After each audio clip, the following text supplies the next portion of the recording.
Welcome to my channel debit your knowledge. आज हम types of checks के बारे में डिस्कस करेंगे। सबसे पहला टाइप आता है सेल्फ चेक। सेल्फ चेक का मतलब क्या होता है? इस चेक का इस्तेमाल तब किया जाता है अगर मुझे बैंक अकाउंट से, अपने बैंक अकाउंट से पैसा विड्रॉ करना है।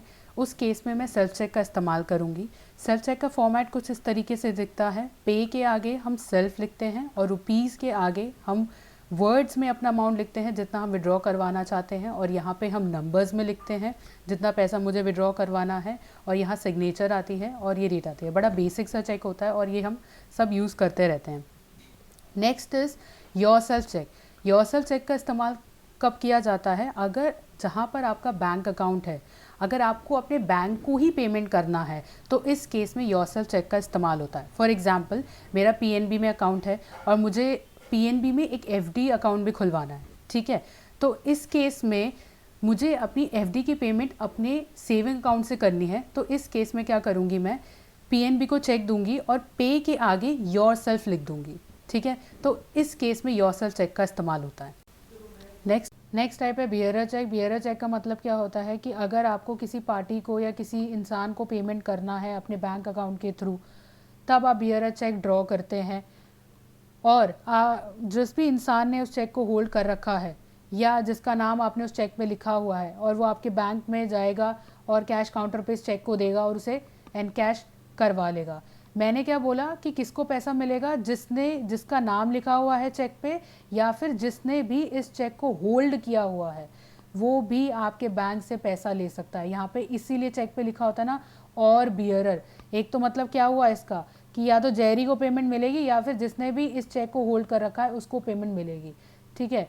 और इस केस में जब बियरर चेक हम किसी को ड्रॉ करके देते हैं तो बैंक भी नहीं पूछता कि आप जेरी हो या नहीं हो। मतलब जैसे समझ लीजिए मैंने जेरी के नाम पे चेक काटा है तो बैंक नहीं पूछेगा कि आप जेरी हो या नहीं हो। इसीलिए यहाँ पे लिखा है कि चेक और बियरर, कि जिसने भी इस चेक को होल्ड किया होगा, चाहे आप जेरी हो या ना हो, बैंक आपको 10,000 रुपये दे देगा, ठीक है। फॉर एग्जाम्पल, जैसे रमेश ने जेरी को ये चेक काट के दिया है तो जेरी भी पैसे ले सकता है इस चेक से, या फिर जिसने भी ये चेक होल्ड कर रखा है वो पैसे ले सकता है।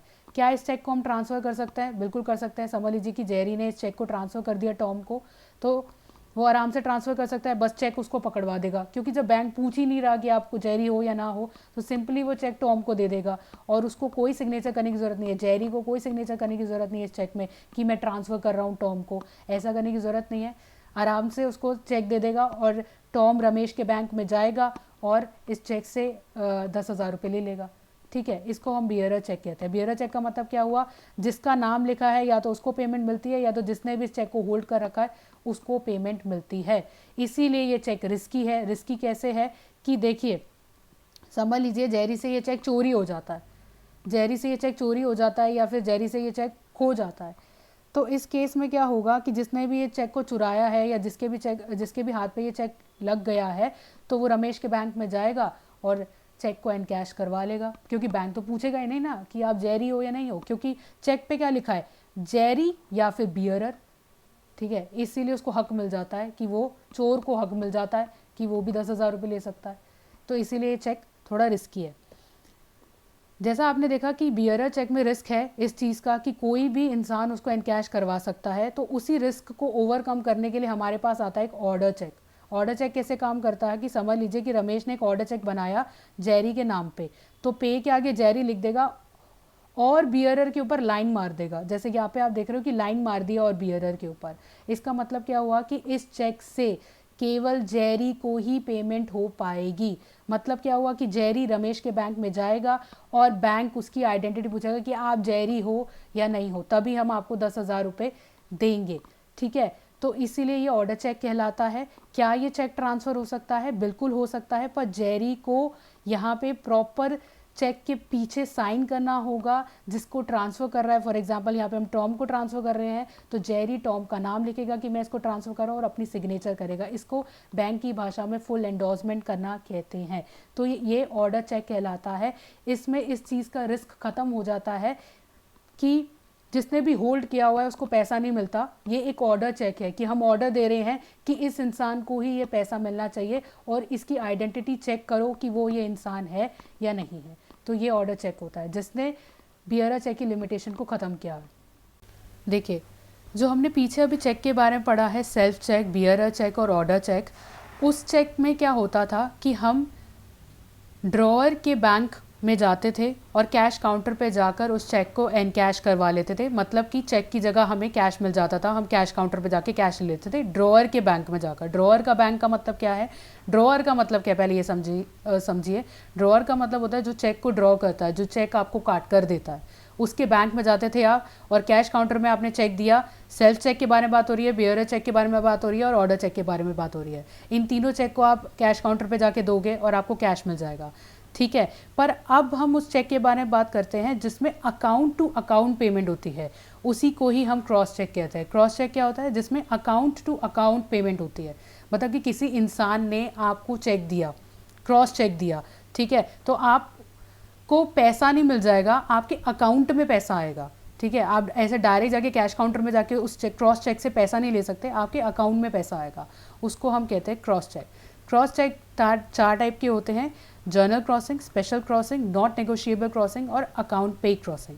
पहले जो 3 चेक के बारे में यहाँ पे बात हो रही है, जर्नल क्रॉसिंग, स्पेशल क्रॉसिंग और नॉट नेगोशिएबल क्रॉसिंग, ये ट्रांसफरेबल है। मतलब कि आप किसी को इसे एंडोर्स कर सकते हैं, ट्रांसफ़र कर सकते हैं। पर अकाउंट पे क्रॉसिंग चेक आप किसी को एंडोर्स नहीं कर सकते, आप इसको किसी को ट्रांसफ़र नहीं कर सकते। अब एक एक करके सभी चेक्स के बारे में सीखते हैं। सबसे पहले आता है general crossing cheque. General crossing cheque क्या होता है कि जब आप चेक पे ऐसे 2 पैरेलल लाइंस मार देते हो ऊपर कोने में, तो हम इसे जनरल क्रॉसिंग चेक कहते हैं। इसका मतलब क्या हुआ, डायरेक्ट एग्जांपल से समझता है। समझ लीजिए कि मेरे बैंक का नाम फिन बैंक है, ठीक है। मैंने जेरी के नाम पे ये चेक बनाया है 10,000 रुपये का और 2 लाइन डाली है ऐसी, तो मैं इसको बोलूँगी जनरल क्रॉसिंग चेक। जेरी का अकाउंट है SBI में, मेरा अकाउंट है फिन बैंक में और मैंने जेरी को चेक दिया, बात समझ में आ गई। और जेरी का अकाउंट है SBI में। जेरी इस चेक को SBI को जाके दे देगा और SBI इस चेक को क्लियर करके, जो भी क्लियरिंग प्रोसेस होता है उस प्रोसेस के बाद मेरे अकाउंट से, मतलब कि मेरे फिन बैंक अकाउंट से पैसा 10,000 रुपये कट जाएगा और जेरी के SBI अकाउंट में ऐड हो जाएगा। तो यही मतलब होता है जनरल क्रॉसिंग चेक का। मतलब कैसे हो रही है payment? Account to account payment हो रही है। मतलब मेरे फिन बैंक से 10,000 रुपये कट गए और जेरी के SBI अकाउंट में पैसा ऐड हो गया। तो ये होती है जनरल क्रॉसिंग का मतलब, ठीक है। क्या जेरी इस चेक को ट्रांसफ़र कर सकता है या फिर एंडोर्स कर सकता है? बिल्कुल, जेरी किसी और को ट्रांसफ़र कर सकता है, पर उसे प्रॉपर चेक के पीछे लिखना होगा कि किसके नाम पे वो ट्रांसफ़र कर रहा है और अपना सिग्नेचर करना पड़ेगा जेरी को, ठीक है। तो इसी को हम जनरल क्रॉसिंग चेक कहते हैं। जनरल क्रॉसिंग क्या हुआ? मतलब केवल सिर्फ आप 2 लाइनें मार रहे हो ऊपर। क्रॉस चेक का नेक्स्ट टाइप है स्पेशल क्रॉसिंग चेक। इसका मतलब क्या होता है? पहले तो आप एक बात का ध्यान रखना, जहाँ पे भी क्रॉसिंग या फिर क्रॉस का मतलब हो रहा है तो 2 चेक में 2 पैरेलल लाइंस तो आएंगी ही आएंगी। इसका मतलब तो यही होता है कि अकाउंट टू अकाउंट पेमेंट करना है। पर यहाँ पे स्पेशल वर्ड क्यों यूज़ किया जा रहा है? स्पेशल वर्ड इसलिए यूज़ किया जा रहा है क्योंकि हम यहाँ पे एक स्पेशल कंडीशन पुट करने वाले हैं। स्पेशल कंडीशन का मतलब क्या है कि आप 2 पैरेलल लाइन के बीच में एक बैंक का नाम भी लिख दोगे। इस बैंक का नाम लिखने का पर्पस क्या है वो एग्जाम्पल से समझते हैं। फॉर एग्जाम्पल, मैंने एक चेक काट के दिया जेरी के नाम पे 10,000 रुपये का और 2 पैरेलल लाइन के बीच में फिन बैंक लिख दिया। अब इस फिन बैंक को लिखने का मतलब क्या हुआ? देखिए, समझ लीजिए जेरी का बैंक अकाउंट जो है वो SBI में है। जेरी का बैंक अकाउंट SBI में है। क्या वो इस चेक को जाकर SBI में दे सकता है, डिपॉजिट कर सकता है और SBI को बोले कि मेरा बैंक अकाउंट में 10,000 रुपये आएंगे, आप उसको क्रेडिट कर दीजिएगा?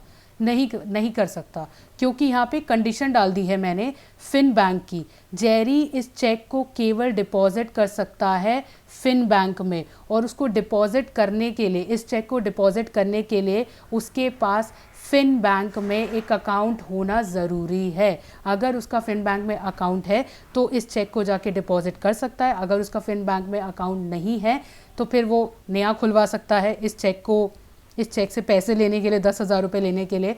अदरवाइज़ वो किसी और बैंक में इस चेक को डिपॉजिट नहीं कर सकता, ठीक है। इससे पहले जो हमने जनरल क्रॉसिंग वाला चेक पढ़ा था उसमें हम कोई कंडीशन पुट नहीं कर रहे थे, इसीलिए उस केस में जेरी किसी भी बैंक में जाकर उस चेक को डिपॉजिट कर सकता था जिस भी बैंक में उसका अकाउंट है। पर अगर स्पेशल क्रॉसिंग होती है और दो पैरेलल लाइन के बीच में आप अगर किसी बैंक का नाम लिख देते हो तो पेई मतलब जिसे पैसा मिलेगा वो बंदा जाकर किसी भी बैंक में पैसा किसी भी बैंक में जाकर इस चेक को डिपॉजिट नहीं कर सकता, उसको उसी बैंक में जाकर डिपॉजिट करना पड़ेगा जिसका नाम दो पैरेलल लाइन के बीच में लिखा हुआ है। यही स्पेशल क्रॉसिंग का पर्पस है। ठीक है, क्या इस चेक को जेरी ट्रांसफ़र कर सकता है या फिर एंडोर्स कर सकता है? बिल्कुल कर सकता है। वही केस होगा, उसको क्या करना होगा, चेक के पीछे अपना साइन करना होगा, किसको ट्रांसफ़र कर रहा है वो उस पर लिखेगा। ठीक है, इसको हम एंडोर्समेंट, फुल एंडोर्समेंट कहते हैं। ब्लैंक एंडोर्समेंट भी होती है पर इतना डिटेल में नहीं जा रहे उसके बारे में। सिंपल एक बात का ध्यान रखना, अगर जेरी किसी को ट्रांसफ़र करना चाहे तो इसको कर सकता है, बस पीछे सिग्नेचर कर दे और जिसको ट्रांसफ़र कर रहा है वो लिखता है। तो इसे हम स्पेशल क्रॉसिंग चेक कहते हैं। नेक्स्ट टाइप आता है नॉट नेगोशिएबल क्रॉसिंग चेक। यहाँ पे जनरल चेक के बारे में पहले बात हो रही है। स्पेशल चेक और जनरल चेक में आई होप आपको समझ में आ गया है।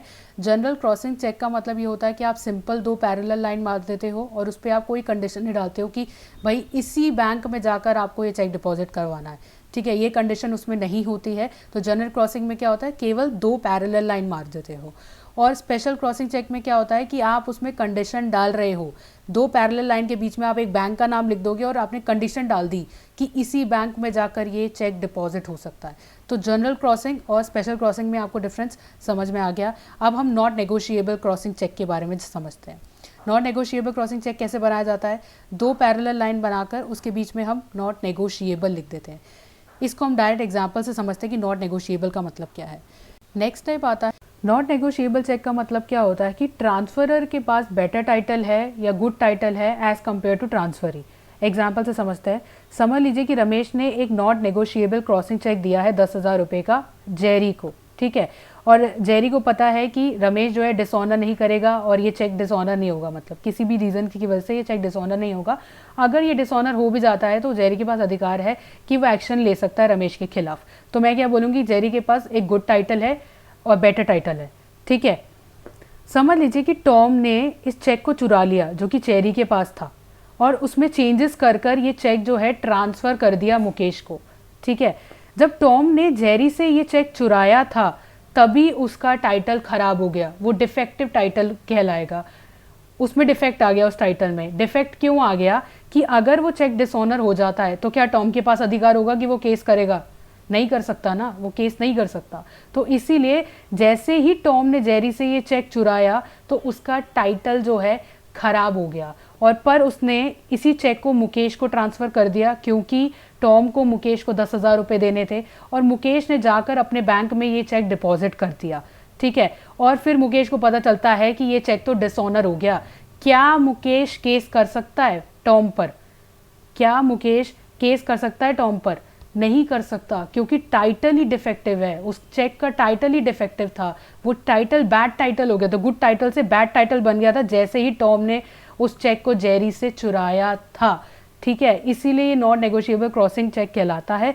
फर्स्ट सिचुएशन तो ये है। सिचुएशन 2 ये है कि समझ लीजिए कि मुकेश ने इस चेक से उसको पैसा मिल जाता है 10,000 रुपये, मतलब मुकेश को इस चुराए हुए चेक से पैसा मिल जाता है, लेकिन जैसे ही जेरी एक्शन लेगा, या जेरी तो एक्शन लेगा ही ना कि उसका चेक चोरी हो गया, और जैसे ही जेरी एक्शन लेगा तो मुकेश को वो 10,000 रुपये उसको लौटाने पड़ेंगे। तो यही मतलब होता है नॉट नेगोशिएबल क्रॉसिंग चेक का। अब हम नॉट नेगोशिएबल क्रॉसिंग चेक को स्पेशल चेक भी बना सकते हैं, पैरेलल लाइन डाल के और उसके बीच में साथ में बैंक का नाम भी लिख देंगे। और आपको अब पता चल ही गया है कि हम बैंक का नाम लिखने का पर्पस क्या होता है। अब सेकंड क्वेश्चन ये आता है कि क्या not negotiable crossing cheque transfer किया जा सकता है, एंडोर्स किया जा सकता है? देखो, वर्ड अगर नॉट नेगोशिएबल लिखा है इसका मतलब ये नहीं है कि इसको ट्रांसफर नहीं कर सकते, बिल्कुल इसको ट्रांसफर कर सकते हैं हम, बिल्कुल इसको एंडोर्स कर सकते हैं। एंडोर्स करने के लिए क्या करना होगा, हमें चेक के पीछे जिसको भी ट्रांसफर करना है उसका नाम लिखना होगा और अपनी साइन करनी होगी। ये फुल एंडोर्समेंट कहलाते हैं। आगे बढ़ते हैं, अकाउंट पे क्रॉसिंग चेक। अकाउंट पे क्रॉसिंग चेक सबसे ज़्यादा यूज़ किया जाने वाला चेक है, जैसा कि आप जानते हैं, और सबसे बढ़िया चेक है। अकाउंट पे चेक कैसे बढ़िया है वो देखते हैं। पहले बनाते कैसे वो देख लेते हैं। सबसे पहले आपको दो पैरेलल लाइन डालनी है, उसके बीच में लिखना होता है अकाउंट पे, अकाउंट पे। ठीक है, इस चेक में क्या होता है कि जिस भी इंसान को आप ये चेक काट के दे रहे हो वो इंसान किसी और को ट्रांसफ़र नहीं कर सकता, इसीलिए इसे रिस्ट्रिक्टिव क्रॉसिंग चेक भी कहते हैं, क्योंकि आप रिस्ट्रिक्शन पुट कर रहे हो कि जो पेई है, समझ लीजिए मैंने जेरी के नाम पे ये चेक काट के दिया, अकाउंट पे चेक, तो जेरी किसी और को इस चेक को ट्रांसफर नहीं कर सकता, केवल जेरी ही इस चेक को अपने बैंक में डिपॉजिट करवाएगा और पैसा लेगा, किसी और इंसान को ट्रांसफर नहीं कर सकता। इसे हम जनरल क्रॉसिंग चेक कह रहे हैं क्योंकि मैंने केवल 2 लाइनें मारी हैं और उसके बीच में अकाउंट पे ही लिखा है। हम इसे स्पेशल भी बना सकते हैं। स्पेशल कैसे बनाएंगे, मैं 2 लाइनें मार दूंगी, अकाउंट पे ही लिखूंगी और नीचे बैंक का नाम लिख दूंगी। इसका मतलब क्या हुआ, जेरी इस चेक को केवल पीएनबी बैंक में ही डिपॉजिट कर सकता है और ट्रांसफर नहीं कर सकता किसी को। ठीक है, अकाउंट पे ही चेक का मतलब समझ में आ गया। आगे बढ़ते हैं।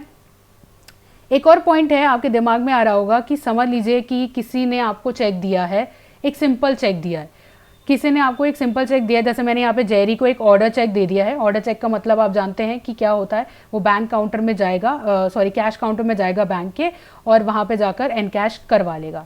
पर जेरी चाहता है कि इस पैसे को वो अपने अकाउंट में ट्रांसफ़र करवाए, वो अपने अकाउंट में ट्रांसफ़र करवाए, वो कैश, इसे एनकैश नहीं करवाना चाहता। तो क्या इसको वो बाद में क्रॉस चेक बना सकता है? बिल्कुल बना सकता है। हम सिंपल चेक को भी क्रॉस चेक बना सकते हैं। जेरी क्या करेगा, यहाँ पे 2 लाइन मार सकता है, मतलब जेरी इस पर लाइन मार सकता है, इस पर कोई प्रॉब्लम नहीं है। आपको अगर कोई चेक मिला है, अगर आपको उसमें अकाउंट में पैसा चाहिए तो आप उसको क्रॉस चेक बना सकते हो, चाहे स्पेशल क्रॉस चेक बनाओ या जनरल क्रॉस चेक, उससे फ़र्क नहीं पड़ता, ये अलाउ है। ठीक है, आगे बढ़ते हैं। Post dated cheque. Post dated cheque का मतलब होता है कि अगर आपको किसी को पैसा देना है बाद में, आज नहीं देना पर बाद में देना है। फॉर एग्जाम्पल आज डेट है 8 फरवरी है, पर मैंने जेरी को ये चेक काट के दिया है 10 मार्च 2022 का। ठीक है, तो हम इसे पोस्ट डेटेड चेक कहते हैं, मतलब बाद की तारीख का डेट, बाद की तारीख का डेट डाल दिया मैंने, इसको हम पोस्ट डेटेड चेक कहते हैं। पर क्या जेरी इस चेक को आज, मतलब 8 फरवरी 2022 को जाके अपने बैंक में दे सकता है?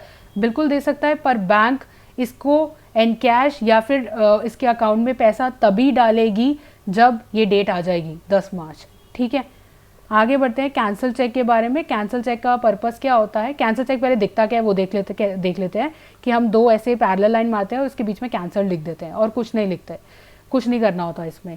कैंसिल चेक का पर्पस ये होता है कि अगर आपको किसी को अपनी बैंक डिटेल्स देनी है और जो भी रिक्वायर्ड इन्फॉर्मेशन हमारे चेक में होती है वो किसी को आपको देनी है, तो इस केस में हम कैंसिल चेक का इस्तेमाल करते हैं। आई होप आपको मेरी ये वीडियो पसंद आई है। अगर आपको पसंद आई है तो लाइक कीजिए, शेयर कीजिए, सब्सक्राइब कीजिए मेरे चैनल डेबिट योर नॉलेज को। Thank you very much, bye bye.